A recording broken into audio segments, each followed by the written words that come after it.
Another slide with a bunch of words on it would have been a little boring in a way to culminate the project experience. So I thought of doing a video reflection in which I could give a more authentic evaluative statement, and it just breaks the monotony of text and image in the visual summary.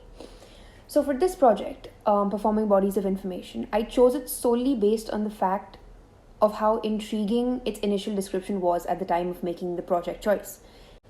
This project really encouraged me to push my boundaries, not in terms of practical design per se, but in terms of really thinking deeply and critically about the contextualization of ideas that then translate into designed outcomes.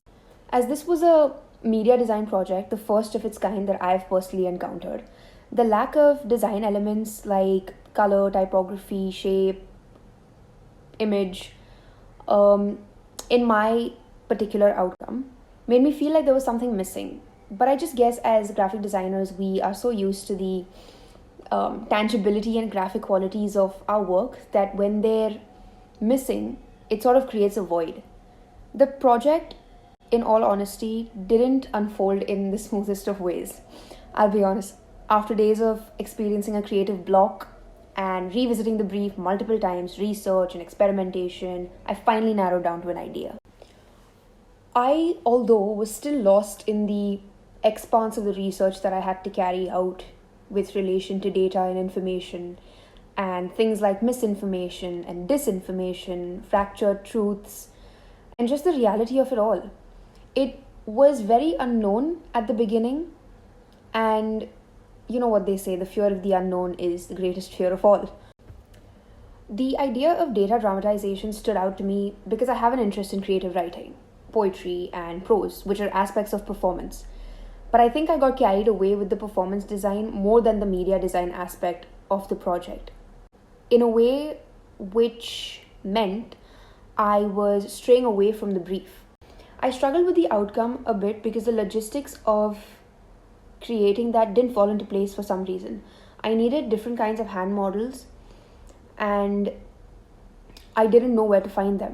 I did think of all the possible alternatives to the problem that I had, but somehow it just didn't work out. But what is most important in my opinion, though, is the learnings I got out of it. Concepts like staging information on the web console, or data dramatization, or calm technology were very new to me. But now I've learned so much about them, about artists and designers who work within these fields of practice. And I feel like I have evolved a little more as a designer. Entering new territories can be difficult, but one comes out of them better informed and with more knowledge that is never going to go to waste. I've learned to widen my scope of idea generation. I've learned the importance of honing my skills and developing new ones. I've learned that the unknown is a scary place to be, but it's one worth going. And it has taught me to question the way in which we integrate ourselves and absorb the information that we're encountered with on a daily, to question how much of it is true or how much of it is manipulated. This project has really made me think about the way in which technology is almost overtaking our lives and the extent to which we are letting it. It has made me realize that humans are mechanizing and machines are humanizing.